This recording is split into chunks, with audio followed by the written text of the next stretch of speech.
Hi hello నమస్తే welcome to social post. నేను మీ anchor పప్పు. ఈరోజు మనం ఒక స్పెషల్ గెస్ట్ నుండి ఆ గెస్ట్ ఎవరో కదా, criminal court senior advocate Vijayalakshmi గారితో ఉన్నాం. న్యాయపరమైన చట్టపరమైన సందేహాలు మేడం గారిని అడిగి తెలుసుకోవడానికి ప్రయత్నిద్దాం.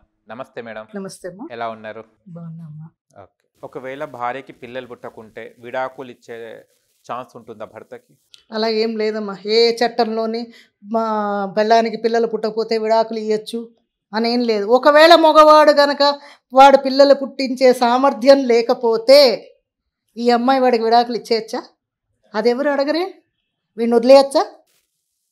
వదలలేదు. ఇదే ఆడకి మొగకి తేడా. ఒక కష్టంలోని మనం ఉన్నామంటే సాంప్రదాయకంలోని మొగుడిని వదిలేసిన ఆడది అంటారు. ఈ పెళ్ళం మొగుడిని వదిలేసినా కూడా అడగరు. మొగుడు వదిలేసాడు అంటారు అంతే. పెళ్ళం వదిలేసింది అన్నా కూడా దాన్ని కూడా ఇటే తీసుకొచ్చి పెడతారు. మొగుడు వదిలేసేట ఎందుకు వదిలేసాడు అని తర్వాత చూసుకుంటారు. వాడిని ఇదే వదిలేసి ఉంటుంది. సో పెళ్ళం కన్సీవ్ కాలేదన్నా ఇద్దరిలోని లోపాలు ఏమైనా ఉన్నాయి. ఇవాళ రేపు బోల్డ్ మెడికల్ అండ్ సైన్స్ చాలా డెవలప్ అయింది. సో ఏవైనా అవన్నీ ప్రతిదీ పాసిబిలిటీగానే వస్తుంది. ఒకవేళ ఇద్దరిలో ఎవరో ఒకళ్ళు ఉంటారు కదా పాజిటివ్గాను, వాళ్ళ ఎగ్స్ తీసి వీళ్ళకి ఏదో వేయడమో టెస్ట్ ట్యూబ్ బేబీస్ ఏదో ఒకటి రకంగా ఉన్నాయి. కానీ మరీ విడాకులు ఇచ్చేస్తాను అని అంటే మాత్రం ఊరుకోరు. ఒకవేళ నీకు ఆయన అయితే ఒకటమ్మా, గుర్రాన్ని చెరువు దాకా తీసుకెళ్ళగలం కళ్ళెం పట్టుకొని, నీళ్ళైతే తాగించలేం. వాడికి ఇష్టం లేదు అని అంటే మనం ఏం చేయలేము.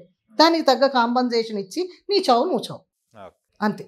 పెళ్ళైన తర్వాత చాలామంది కట్నం దేమని వేధిస్తుంటారు, అత్తమామలు కానివ్వండి భర్త కానివ్వండి. అలాంటప్పుడు ఎలాంటి శిక్షలు పడతాయి వీళ్ళకి? కట్నం కావాలి అని అడుగుతున్నారు అంటే ఫస్ట్ ఆ భర్తను ఆ తల్లినో ముందు కూర్చోబెట్టి, ఈవేళ రేపు ఆడపిల్లలు ఏం తక్కువగా లేరమ్మా. ఆ అమ్మాయి అడగాలి, ఎందుకు అడుగుతున్నావు కట్నం?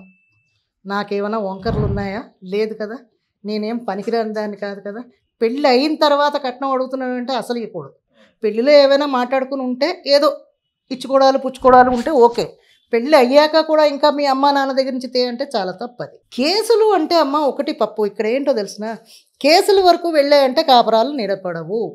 మేము చెప్పేది అదే. అడ్వకేట్స్ ఎవరైనా ఏమంటారు తెలిసిన, వన్స్ ఒకసారి పోలీస్ స్టేషన్కైనా కోర్టుకైనా వెళ్తే మగకైనా ఆడకైనా ఈగో హర్ట్ అవుతుంది.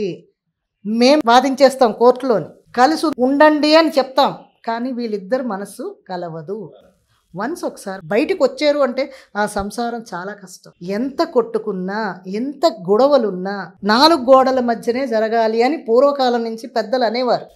ఎందుకంటే ఇదే, ఆ గుమ్మం దాటనంతసేపు అది పరువు. గుమ్మం ఎప్పుడైతే దాటిందో అది పబ్లిక్ అయిపోతుంది. మొగాడవని ఆడవని నన్ను వీధిని పెడతావా అన్న ఒక్క ఈగోతోటి సంసారాలు జీవితాలు నాశనం అయిపోతాయి. అంతవరకు వెళ్ళకూడదు. Okay, thank you so much madam. Thank you అమ్మా.